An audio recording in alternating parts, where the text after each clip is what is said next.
سراقه ابن مالک وی ما ته نبی علیہ الصلوۃ والسلام او فرمایل چې زه ستا په سر باندې د بادشاه تاج او په لاسو دې داغه بنګړي وینم. زه ستا په سر باندې د بادشاه تاج او په لاسو کې داغه بنګړي وینم.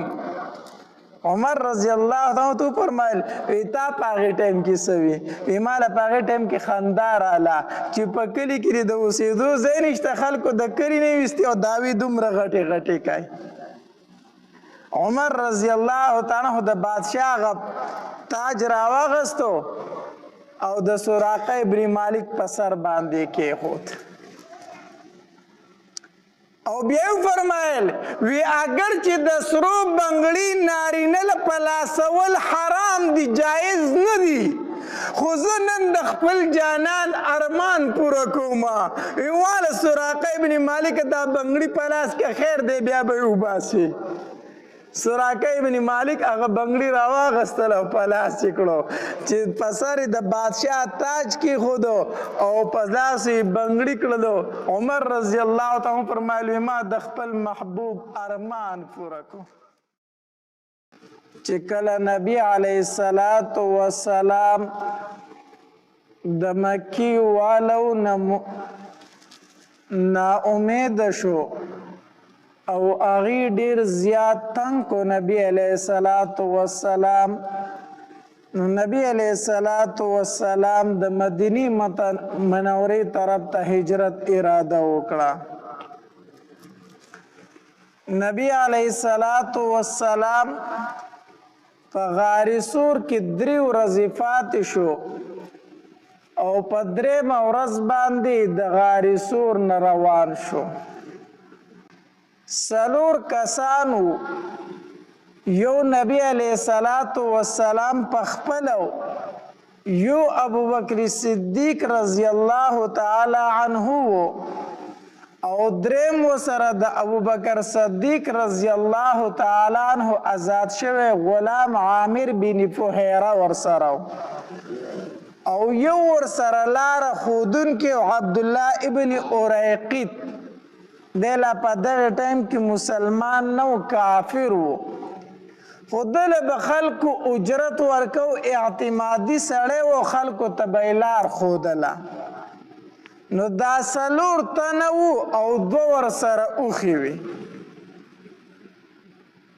2 اوښې وې او د غار سور نه روان شو د مدینې منورې په طرف باندې. دا عبدالله ابن اریقط چې دوی نبی علیہ الصلوۃ والسلام او ابوبکر صدیق رضی الله تعالی د دریاب غاړې طرف ته وستل یو ناشنا لار وه دې دپاره چې د مکې خلک پر راپسې نشي. نو داسې روان دي روایاتو کې راځي وایي چې کله نبی علیہ الصلوۃ والسلام د مکې مکرمې نه پناه کېده که نه دا مکه مکرمه پاتې کېده نو نبی علیہ السلام داسې راوګرځېده او د مکې ته یې کتل او د سترګو مبارکو نه اوښکې روانې شوې وی ای مکې ما ته ډېره خوښه یې او زما ستا نه زړه نه کېږي ما به چېرته ته نه وې پرېښې خو ستا اوسېدونکي زه نه ایستلی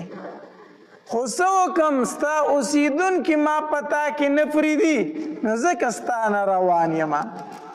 ځکه انسان چې په کم وطن کې پیدا شي که نه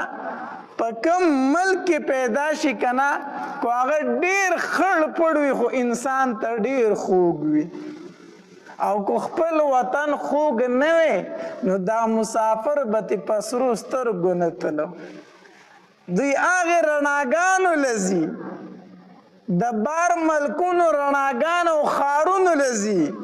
خو چې د خپل کلي نه جدا کېږي نو په دې خړو خاورو پسې په سرو سترګو جاړي. دا ولې دا خپل کلی خپل وطن ډېر زیات خوږ وي ځکه. نو نبی علیہ الصلوۃ والسلام چې مکې ته داسې وکتل نو په ژړا شو وی ای مکې که ستا اوسېدونکو زه ستا نه ایستلی نو ما به چېرته ته نه وې پرېښی او د سترګو مبارکو نه اوښکې روانې شوې. الله تبارک وتعالی په دغه ټایم کې آیاتونه نازل کړو. د الله پاکه پیغمبره دې کلي ته به دې واپس بیا راولمه. خپه کېږه ما، خیر دی کو نن تې په جړا باندې روانې، یو ورځ به راشي چې په غلبې باندې به دې کلي ته واپس راځې، تعالی به فتح در کومه. نو نبی علیہ الصلوۃ والسلام روان دی، ابوبکر رضی الله تعالی عنہ ورسره دی. نو ابوبکر رضی الله تعالی عنہ د دې نبی علیہ الصلوۃ والسلام نه په عمر کې لکشر،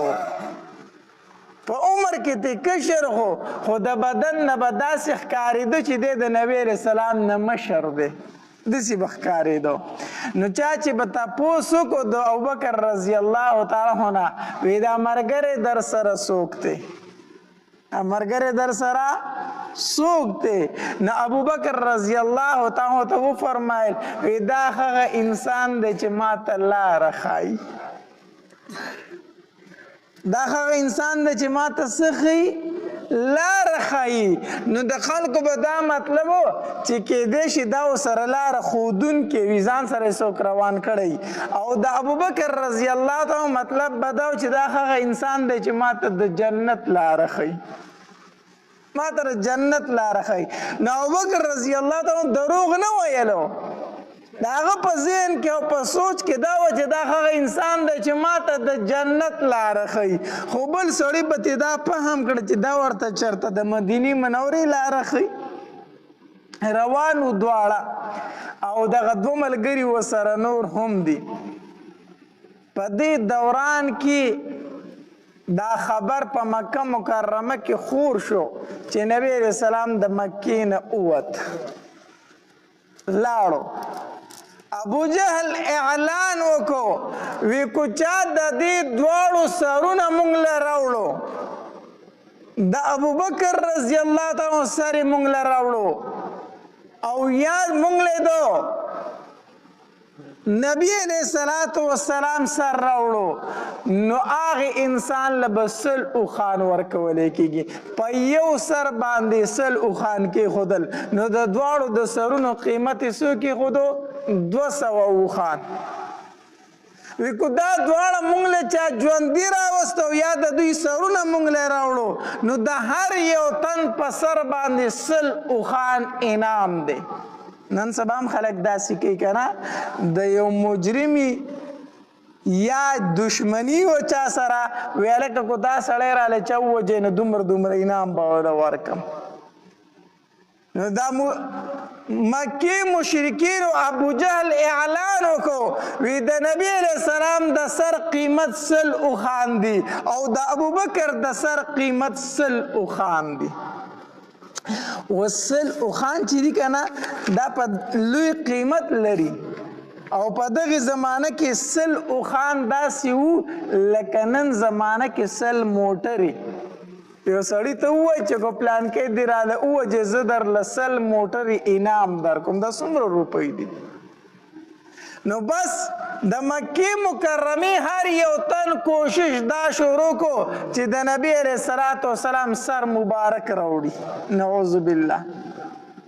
دکې یو پهلوانو د هغه نوم دی سراقه ابن مالک. سراقه ابن مالک دی و چې ما دا خبره واورېده، ما چې دا خو اسانه خبره د 100 اوښان نه 200 اوښان دي، زه مو چې له دواړو سرونه راوړم. وی په دې دوران کې زه په مجلس کې ناست وم، یو تن راغی، وی هغه وی چې هلکه د ابوبکر او د نبي علیہ السلام په سر باندې 100 اوښان دي، هغه د دریاب په غاړه باندې روان و، ما ولیدل. په مجلس کې دا خبره وکړه چې هغه د دریاب په غاړه باندې روان و، مدینې منورې ته تلو. سراقه ابن مالک وی ما ورته وی چې نه ماړه هغه دغه نه دي، دا بل څوک و، دا پلان کې اوس ووتل دغه شانتې لاړو. دا خبره مې ځکه وکړه، وی ما وی چې هسې نه چې بل څوک رانه مخکې شي، دا انعام بل څوک وانخلي. دغه خبره مې اخوا دېخوا کړه چې نه دا پلان کې اوس ووتل، دا هغې لاړو، دا نبي علیہ السلام چېرته دی؟ دا هغه نه دی. وی د دوی دا خبره مې اخوا دېخوا کړه. وی زر کور ته رالم غړې غونته کې خپلې وینځې ته مې وي چې دا اس ته دې پورې غونډکۍ د دې خټو ویښته بوزه خو څوک ترې ونهیني زین مین مې پې ټیټ کو وینځې ته مې وي چې دا اس پټ د کور وباسه دغلته یې بوزه او د کور نه د چنې په طرف رالمه داسې د کور شا طرف ته رالمه او داسې ټیټ ټیټ روان وم د ځان سره مې توره نیزه راغستې چې څوک مې ونهیني وی ځکه ما چې په دې انعام رانه بل څوک مخکې نه شي په دې انعام رانه بل څوک مخکې نه شي وی رالم اس ته وختم او چې اس ته وختم کومه سړي چې کومه لاره یاده کړې وه چې دریاب په غاړه روان دي وی اس مې په منډه کړو په تیزۍ تیزۍ تیزۍ سره حتی در دې پورې چې نبی علیه السلام ابوبکر رضی الله عنه مې لاندې کړو چې لاندې مې کړو ابوبکر رضی الله تعالی عنه چې وکتل د الله پاکه پیغمبره مونږ لاندې شو سراقه ابن مالک فعلوان راپسې راغی د الله پاکه پیغمبره نبی علیہ الصلوۃ والسلام فرمایل لا تحزن ان الله معنا ابو بکر خفه کېږه ما الله زمونږ سره دی کنه الله زمونږ سره دی نبی علیہ السلام داسې بر اسمان ته وکتل چې وی کتل سراقه ابن مالک وی اسمې وی د زنګونانو پورې په ځمکه کې ورخاښ شو وچه کلکه ځمکه اسمې پکې ورخاښ شو زه ترې سردلاندې راپرېوتم چې راپرېوتم ښکته وی ما نبی علیه الصلاة والسلام ته زاري شروع کړه ما ورته وی چې تا راته خیرې وکړې تا چې اسمان ته وکتل که نه زه پوه شوم تا راته خیرې وکړې زه تا ته څه نه ومه خو زما د اس رازاد کا الله ته دعا وکړه چې زما د اس څه شي ځکه وچه کلکه ځمکه د اس پکې ورخښ شو الله ته سوال وکړه چې زما د اس رازاد شي زه تا ته څه نه وامه نبی علیه السلام وایي چې ټیک ده نبی علیه السلام الله ته دعا وکړه اس رازاد شو چې اس رازاد شو اس ته وختم که نه بیا ما وایي چې 200 اوښان دي او راغلی یو بلکل مخې ته دي 200 اوښان دي او ته اوس بیا تش لاس ځي ویره وی لالچ راواغستم بیا مې اراده وکړه چې په نبی علیه السلام په ابوبکر حمله وکړم چې بیا مې په اس ور منډه کړه که نه اس بیا ورخښ شو چې بیا ورخښ شو بیا مې نبی علیه الصلاة والسلام ته زاري وکړه اس بیا راکولو شو خو دنیا خوږ شی دی نو دنیا مال خوږ شی دی نو 200 اوښان مې بیا ذهن ته راله چې 200 اوښان دي او دا خو آسان کار دی هېڅ ورسره نشته تش لاس دي خو زه به په توره باندې د دواړو نه سرونه ومه په درېیمه پیره چې اس ته ور وختم او اس مې په تیزۍ سره ور په منډه کړو که نه او چې نبي علیه صلات وسلام ته نږدې شوم جو اس مې بیا ورخښ شو او چې اس ورخښ شو زه ترې سردلاندې راپرېوتم ما چې د الله پاکه پیغمبره به درېیمه پیره شرط و بس الله ته دعا وکړه چې زما د اس رازاد کړي زه تا ته هېڅ هم نه وامه نبی علیه الصلاة والسلام راته وفرمایل چې ښه نبی علیه السلام الله ته سوال وکړو اس مې رازاد شو چې اس مې رازاد شو که نه ورغلم د نبی علیه الصلاة والسلام خواله ما ورته ویل چې د الله پاکه پیغمبره بس دا مې ستا سره واده ده او دا مې ستا سره معاهده ده چې یو بل ته به نور څه نه وایو د الله پاکه پیغمبره دا مې در سره واده ده چې تاسو به ما ته څه نه وایي او زه تاسو ته څه نه وامه او دا خبره خو په یو څرمنې په ټوکړه باندې ولیکله او ما ورته وی چې زه به ستاسو نور حفاظت کوم اس ته وختم واپس را روان شوم چې را روان شوم مخکې رالمه اوس څه کسان دي په دې لاره باندې روان دي دا هم په نبي علیه السلام پسې روان دي ما ورته وی چې ځئ دا لاره ما وکتله دا لاره ما ګوره د الله قدرت ته ګوره چې هغه کس چې د نبی علیه السلام په قتل پسې څه ټایم مخکې را روانو او اوس د نبی علیه السلام څوکیدار او محافظ دی مخکې توره راغستې وه چې د نبي علیه السلام نه سر وما او اوس نور خلکو نه نبي علیه السلام بچ کوي وی زی دا لاره ما وکتله کافر و خو دروغ ویلی نه خوښول دای ونه وي چې زی په دې لاره باندې نشته دی ځکه نبي علیه السلام ابوبکر هم پرې موجود و که نه دروغ یې نه وي داسې ونه وي چې زی په دې لاره نشته ځکه کافر و خو بیا هم د دروغو نه څه کو نفرت کو دروغ ویلی نه خوښول نو څه وي زی دا لاره ما وکتله نو کتلې خو یې وه رښتیا وي که نه زی دا لاره ما وکتله د هغې په ذهن کې دا و چې دی په دې لاره تلی وی نه مونتلو نو ځکه تش لاس راغی نو هغې به د هغې لارې نه څه شو واپس شو الله دې زموږ په حال رحم وکړي هغه کافرو د دروغو نه نفرت کوي نن سبا مسلمان دی او د دروغو نه نفرت نه کوي بس په هره دویمه درېیمه خبره کې د دروغ وي نو ده به خلک د دغې لارې نه واپس کوي زه په دې لاره رالمه دا ما وکتله ځئ دغه سراقه ابن مالک چې د نبي علیه السلام د خوا نه را رخصتېده که نه نو نبي علیه السلام ورته یوه خبره وکړه وی ای سراقه دی لا په دغه ټایم کې مسلمان ګورې نه دی ښه وی ای سراقه زه ستا په سر باندې د کسرا د سر تاج او د لاسو بنګړي وینم دی چې په لاره باندې راته داسې په خندلې ویسا عجیبه غټې غټې دعوې کوي په کلي کې د ځای نشته خلکو د کلي نه ویستې په کلي کې د ځای نشته او دعوې دومره غټې غټه کوي چې زه ستا په لاسو باندې بنګړي د بادشاهي نم او په سر د هغه تاج نم د دې خبرې ما له خندا راوسته بهر حال بیا د عمر رضی الله تعالی عنہ په زمانه کې دا فارس فتح شو دا ایران او دا علاقې فتح شوې چې کله فتح شوې دا سراقه ابن مالک په دغه ټیم کې ایمان راوړی او دی هم په دغه جنګ کې و نو عمر رضی الله تعالی د مدینې منورې نه د دغه جنګ چې کوم سپه سالار او جرنیل و هغه ته یې خط ولیکو خط یې ورته ولیکو وی د بادشاه چې کوم د سر تاج دی او د لاس بنګړي دي دا ما ته راولېږه او سراقه ابن مالک ورسره هم راولېږه هغې جرنیل سراقه ابن مالک له هغه سامان ورکړو وی ته مدینې منورې ته لاړ چې امیر المؤمنین غوښتی یې هغه بللی یې نو ده له ځان سره سامان راوړو چې مدینې منورې ته راغی نو عمر رضی الله تعالی سامان کولاو کو نو چې کولاو یې کو په هغې کې د لاس بنګړي د بادشاه نه د بادشاه د لاس بنګړي پکې نو عمر رضی الله تعالی دوباره خط ولیکو هغې جرنیل ته وی د بادشاه د لاس بنګړي دي پکې څه کړو بادشاہ ته چې هغه پیغام ورسېدو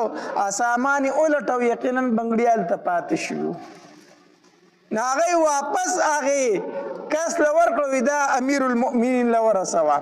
نو چې کله د بادشاه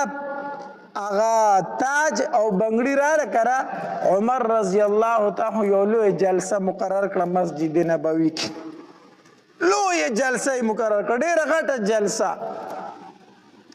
او خلک یې راوغوښتو او د بادشاه د لاسه بنګړي او تاج هم راوغوښتو چې راوغوښته که نه نو سراقه ابن مالک یې راوغوښته وی ای سراقه ابن مالکه زه نن د خپل محبوب ارمان پوره کومه زه نن د خپل محبوب ارمان پوره کومه وی تا ته یې څه ویلي ووایه سراقه ابن مالک وی ما ته نبی علیه السلام وفرمایل چې زه ستا په سر باندې د بادشاه تاج او په لاسو دې د هغه بنګړي وینم زه ستا په سر باندې د بادشاه تاج او په لاسو کې د هغه بنګړي وینم عمر رضی الله تعالی تو فرمایل وی تا په هغې ټایم کې څه وي وی ما له په هغې ټایم کې خندا راله چې په کلي کې د اوسېدو ځای نشته خلکو د کلي نه ویستې او دعوې دومره غټې غټې کوي عمر رضی الله تعالی د بادشاه هغه تاج راواغستو او د سراقه ابن مالک په سر باندې کېښود او بیا یې فرمایل وی اگر چې د سرو بنګړي نارینه له په لاسول حرام دي جایز نه دي خو زه نن د خپل جانان ارمان پوره کومه واله سراقه ابن مالک دا بنګړي په لاس کې خیر دی بیا به یې وباسي سراقه ابن مالک هغه بنګړي راواغستل او په لاس یې کړو چې په سر یې د بادشاه تاج کېښودو او په لاس یې بنګړي کړلو عمر رضی الله تعالی فرمایل ما د خپل محبوب ارمان پوره کړو بیا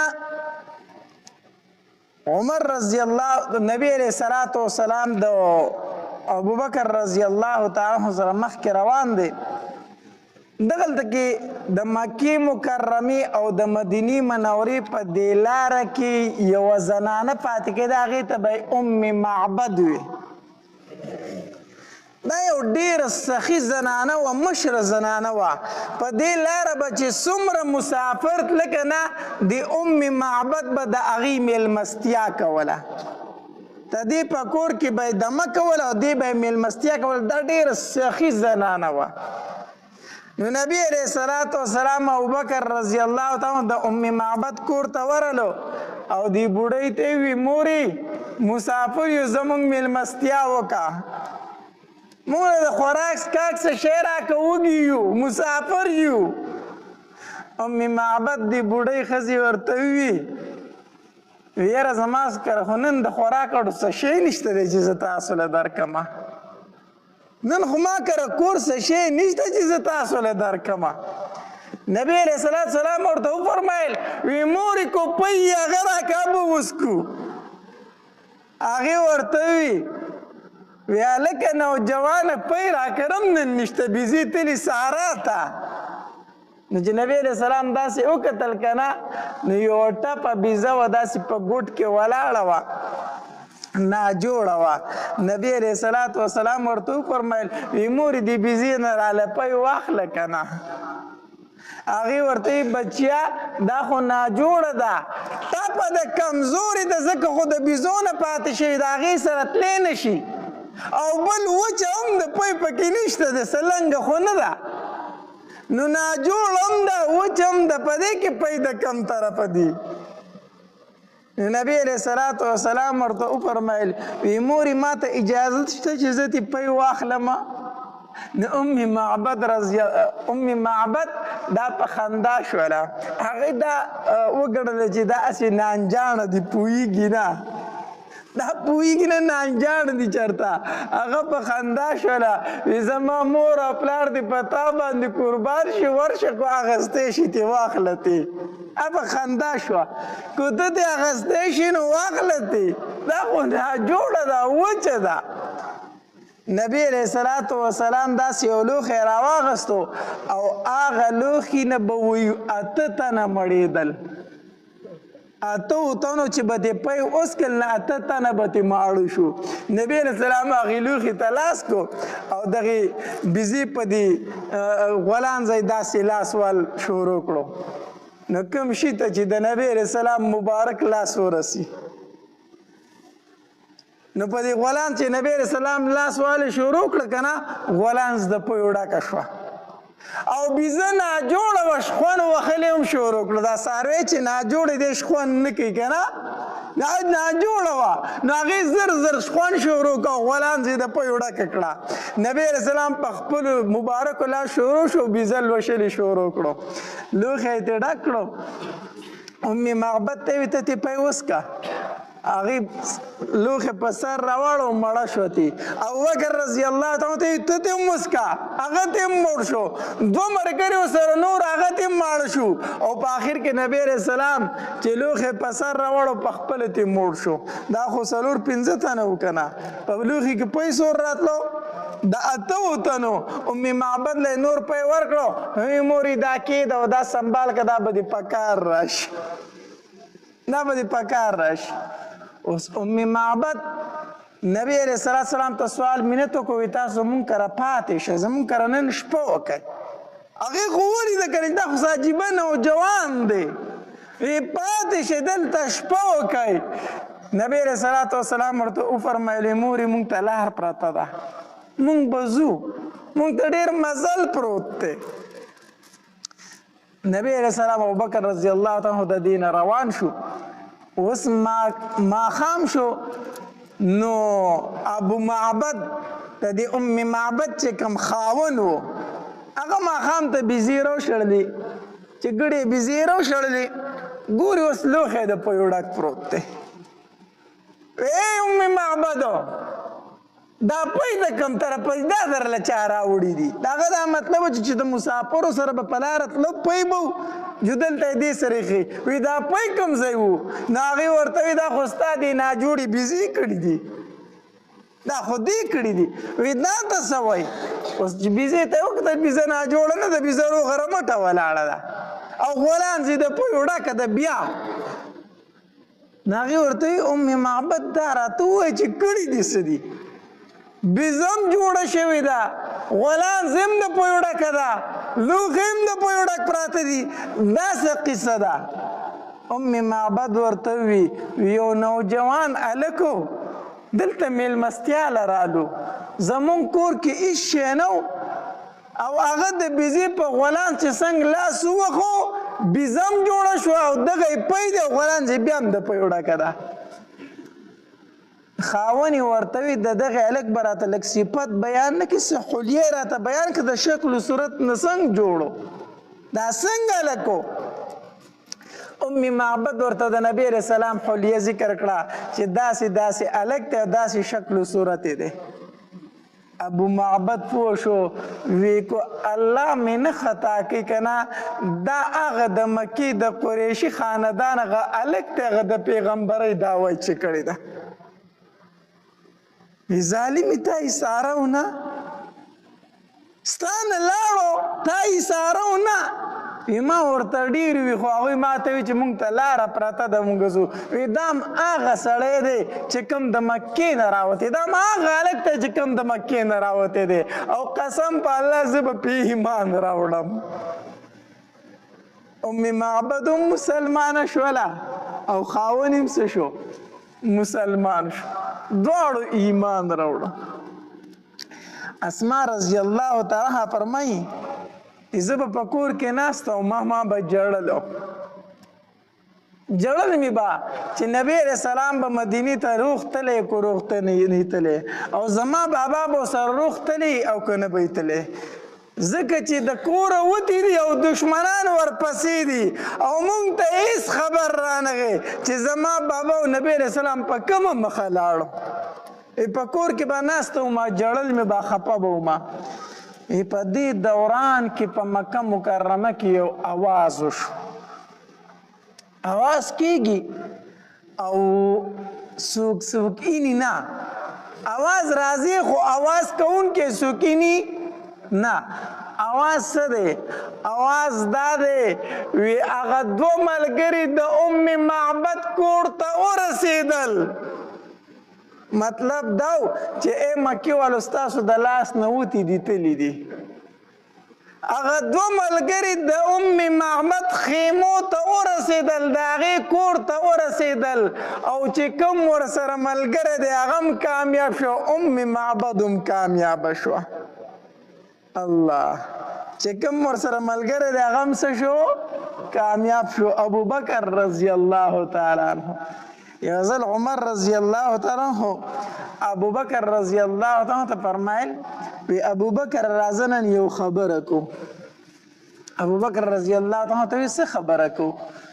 وی زه تاله د خپل ژوند ټول نیک اعمال در کوم ته به ماله یوه نیکي راکړئ ته به ماله یوه نیکي راکړئ او زه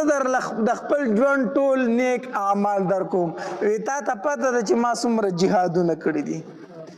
ابوبکر رضی الله تعالی ته وفرمایل وی عمره وایه راته ستا د روغ ژوند نیک اعمال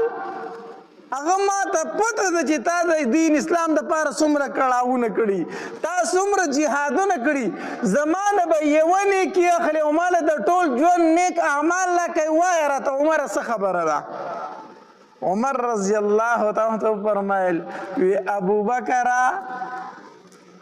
تا چې د نبی علیه الصلاة والسلام سره کم هجرت کړی دی که نه هغه د هجرت ثواب مال راکا او زما ټول نیک اعمال ته واله. ابو بکر رضی الله تعالی ته وفرمایل عمر دا سودا نشي کېدی، عمر دا سودا نشي کېدی، دا خو د الله په ما باندې یو فضل دی، یو احسان دی چې ما ته را نصیب کړی دی، دا نشم کولی، دغه ثواب تعالی نشم درکولی. نو په مدینه منوره کې په مکه مکرمه کې آواز کېدو وی کم چې ورسره ملګری دی اغم کامیاب شو او د ام معبد د خیمو نه واختېدل ورسېدل. نبی علیه الصلاة والسلام روان دی، ما سره خو دا ګړۍ ولاړه ده خو چې ټایم څه دی یو نیمه کې 2 منټه کم دي. نو نبی علیه الصلاة والسلام د هغې سره ملګری روانو. هلته کې په مدینه منوره کې انصار خبرو چې نبی علیه الصلاة والسلام خو د مدینې منورې د هجرت دپاره راوتی دی، خو ورځې ډېرې تېرې شوې راونه رسېدل. هغې ته څه پته وه چې نبی علیه الصلاة والسلام په غار سور کې 3 ورځې تېرې کړي دي.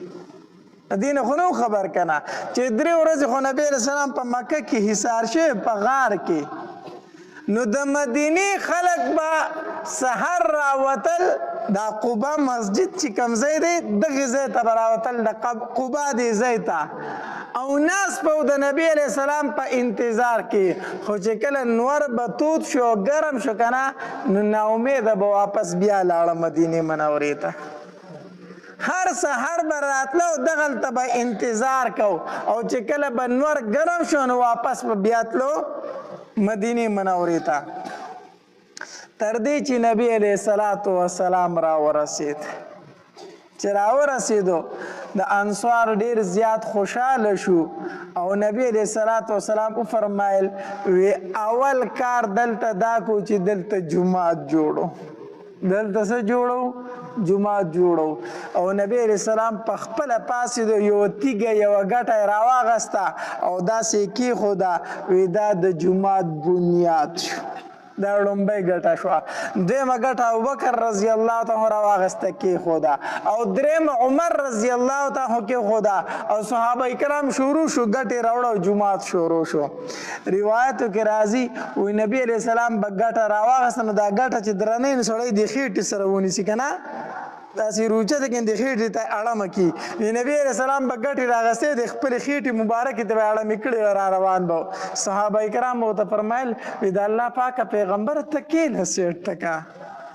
ته مه راوړه تیږې مونږ جوړو که نه مونږ دا تیږې راوړو. نبی علیه الصلاة والسلام ورته وفرمایل وی نه زه غواړم چې په دې جومات کې زما هم حصه وشي، زه پکې هم شریک شمه. الله نن سبا چې موږ د جومات د کار ووایو که نه دا کار کول غواړي نو هر سړی کوشش کوي چې ځان پټ کړي، ځان پټ کړي. مسلمانانو تاسو د جومات د ثواب نه څه خبر یې؟ حدیث مبارک کې راځي نبی علیه الصلاة والسلام فرمایي چا چې د الله جومات جوړ کو د ځان له په جنت کې کور جوړ کو، ځان له په جنت کې کور جوړ کو. نو موږ د دیرې په خدمت باندې بد نه ښکارو چې په خپله جارو راولو خپله دیره صفا کوو که نه کو ځان راته بد ښکاري نه، د خپل دیرې په خدمت باندې راته ځان بد نه ښکاري خو د جومات په صفایۍ باندې موږ ته ځان بد ښکاري. دا ډېره د افسوس خبره ده. زمونږ د دې جومات صفایي به نیاز باچا کوله الله تبارک وتعالی دې ورله لوی عمر ورکړي او دا خاندان ټول الله تبارک وتعالی دې ورله دراز عمرونه ورکړي او الله دې دا ثواب قبول کړي. دا خاندان چې کوم ځای کې دوی د مسجد خدمت کوي دا د الله تبارک وتعالی پیرزو ده چې په چا وکړي. ګوره دا د زور شی نه دی، دا د الله یو سود دی چې په چا باندې وکړي. نو هغه به د دې مسجد صفایي کوله او حتی در دې پورې په خپله ملیشا ته لاړه بچي به یې در اوسه پورې راتله صفایي به یې کوله خو هغه ماشومان دي که نه دا هغه خپلو بچو ته ویلي چې د دې جومات صفایي کوئ خو زه یو خبره کوم چې هغه تللی دی بل چا جارو راغستی دا مسجد یې صفا کړی دی لږ سوچ پکار دی لږ فکر پکار دی د نبی علیه الصلاة والسلام په زمانه کې یو بوډۍ و هغې به د مسجد صفایي کوله بیا وفات شوه چې وفات شوه صحابه کرامو هغه دفن کړه د شپې ویزه نبی علیه السلام به څه د شپې راپاسو تکلیف وله ورکو سهار له نبی علیه السلام هغه بوډۍ ونه لیدله نبی علیه السلام تپوس کوي هغه زنانه مې ونه لیدله کوي چې به د مسجد صفایي کوله وایي د الله پاکه پیغمبر هغه وفات شوې ده هغه وفات شوې ده او مونږ جنازه کړې مونږ دفن کړې ده نبی علیه السلام ډېر سخت ناراضه شو صحابه کرامو نه ډېر سخت خفه شو وی تاسو ما ته د هغې د جنازې ولې نه وي چې ما په هغې باندې جنازه کړې وې دا ولې یو غریبه بوډۍ وه هېڅوک یې نه خو د مسجد صفایي به یې کوله نبي علیه السلام ما زه خو به خبر کړی وم چې ما پې جنازه کړې وې د مسجد صفایي دومره لوی ثواب لري دومره لوی ثواب لري نو د دې مسجد دا صفایي کوئ دا د بد ښکاره کېدو څیز نه دی د مسجد کار درته چې کله ووامه نو د ثواب په نیت باندې کوئ وای دا د الله کور دی ځکه پکې خدمت کومه نو د جومات کار په دې باندې د یو بل نه مخکې کېږئ الله به پې ډېر لوی اجر درکړي الله دې موږ ټولو ته توفیق راکړي د جوماتونو د خدمتو نو غرض مې دا کو چې نبی علیه الصلاة والسلام به په خپله ګټه راغسته او په بنیاد کې به کېښودله صحابه کرامو ته وفرمایل وی د الله پاکه پیغمبره ته مه کوه مونږ یې جوړو که نه نبي علیه الصلاة والسلام وفرمایل وی نه زه غواړم چې په دې مسجد کې خپله حصه وکړمه نن چې هم سړی عمرې ته لاړ شي که نه نو د مسجد قبا له ضرور ورځي او هلته چې لاړ شي 2 رکعته نفل پکې کول دا سنت طریقه ده چې لاړ شي 2 رکعته نفل پکې وکړي او نبي علیه الصلاة والسلام فرمایي وایي په مسجد قبا کې چې چا 2 رکعته نفل وکړو دومره ثواب یې وشو لکه څومره ثواب چې د یوې عمرې وي دومره ثواب یې میلاویږي نو هغه مسجد په هغې ځای باندې اوس هم موجود دی مسجد قبا نو به هر حال نبي علیه السلام مدینې منورې ته ورسېدو